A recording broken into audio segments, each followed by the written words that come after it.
Hallelujah. स्वागत है आप सबका मेरी भविष्यवाणियों की पुस्तक में। तो आइए हम आज के पवित्र वचन को पढ़ेंगे जो कि परमेश्वर के दास प्रेरित अंकुर यूसुफ नरूला जी के द्वारा लिखा गया है। एक सेवक को कैसा होना चाहिए? जैसा कि तीतुस की पुस्तक अध्याय 1 उसके 5 और 6 आयत में लिखा है, मैं इसीलिए तुझे क्रेते में छोड़ आया था कि तू शेष बातों को सुधारे और मेरी आज्ञा के अनुसार नगर नगर प्राचीनों को नियुक्त करे जो निर्दोष और एक ही पत्नी के पति हों। मेरे प्रियो, जब आप इस ऊपर लिखे हुए वचन को ध्यान से पढ़ते हैं तो लिखा है कि यहाँ पर पौलुस अपने आत्मिक बेटे को एक पत्री लिख रहा है कि मैं तुझे क्रेते में इसलिए छोड़ आया कि तू नगर नगर जाए और प्राचीनों सेवकों को नियुक्त करे ताकि लोग बचाए जा सकें। पौलुस ने कहा सेवक को निर्दोष और एक ही पत्नी का पति होना चाहिए।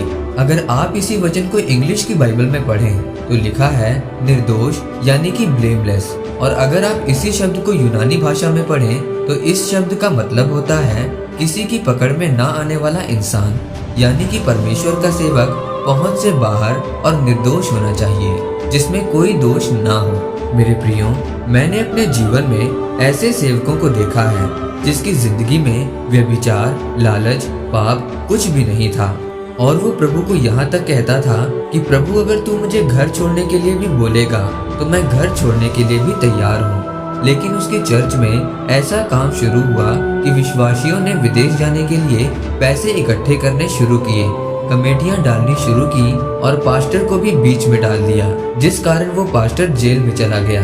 याद रखें, एक सेवक को हमेशा पहुंच से बाहर होना चाहिए।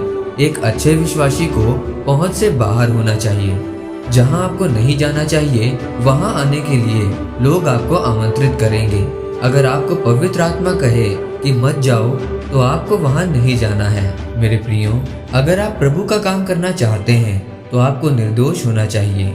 याद रखें, शैतान हमेशा ये कोशिश करता रहता है कि वो आपको किसी न किसी रीति से फंसा सके, आपको शर्मिंदगी दे सके, ताकि जब आप लोगों के सामने खड़े हों तो लोग आपके ऊपर विश्वास ना करें।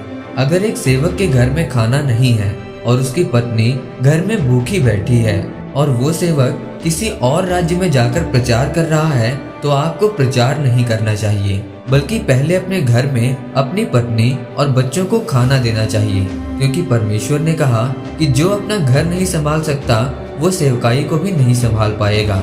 इसीलिए अगर आप पहुंच से बाहर होंगे तो शैतान आपको घेर नहीं पाएगा और आप सुरक्षित रहेंगे। मेरे प्रियो, जिसे पहले पड़ाव में ही शैतान को मारना आता है वो हमेशा कामयाब विश्वासी, कामयाब सेवक, कामयाब डीकन, प्राचीन, पास्टर और भविष्यद्वक्ता होता है।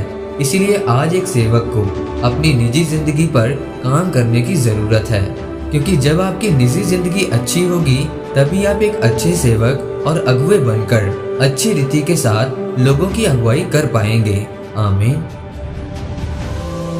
आइए इस घोषणा को आप मेरे साथ एक मन होकर ग्रहण करें। सर्वशक्तिमान परमेश्वर के नाम से मैं घोषणा करता हूँ कि जितने भी लोग इस वचन को पढ़ें या सुने, परमेश्वर की सामर्थ्य इनके जीवन में कार्य करें और ये अपनी निजी जिंदगी पर काम करके परमेश्वर की सेवकाई को अच्छी रीति से कर सके, प्रभु यीशु मसीह के नाम में।